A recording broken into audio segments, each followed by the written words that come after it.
So I spent the last couple weeks looking into most of the popular AI agent frameworks. I made a couple deep dives for subscribers, but what I wanted to cover in this video today is just really short snippets. First up is VC darling CrewAI. The setup for using CrewAI is actually really easy. However, it is a little black boxy. So when I tried it, I realized, you know what? I don't think my use case is complicated enough to actually require CrewAI.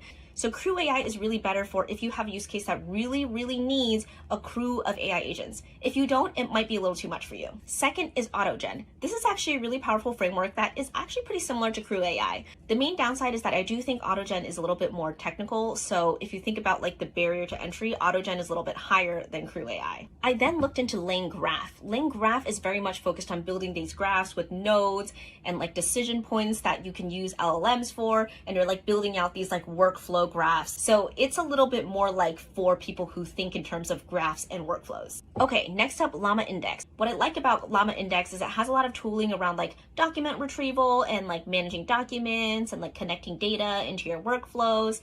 And it actually has a lot of customizability because the agent framework is actually an abstraction on top of their workflows framework that you can use to build out these graphs too. So you can kind of like pick your poison. You can either build your workflow or you can use their agents framework. Next up, Letta, who are the creators of MEMGBT. This is really for if you have AI agents where you really care about memory. So like you really want, like if someone comes in and talks to your AI chatbot, for that chatbot to remember that person's name and like stuff like that. So it handles the memory management for you. Problem is, I felt like there was less of a focus on multi-agents. So that is one downside with MEMGBT. Next up, Pydantic. This was actually a very straightforward framework, and I think it might actually be a really great fit for you if you have a relatively simple use case, focuses on graphs, and you can go in and like manage how the graph is actually run. So I think it's a good option. And then finally, OpenAI Agents SDK. This is an SDK and also an API that allows you to create agents on the OpenAI infrastructure and platform. Honestly, I would actually probably start with OpenAI's API,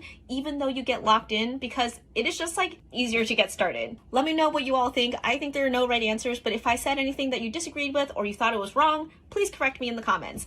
I'm Diana, and I break down tech startups and AI without the hype. Follow for more.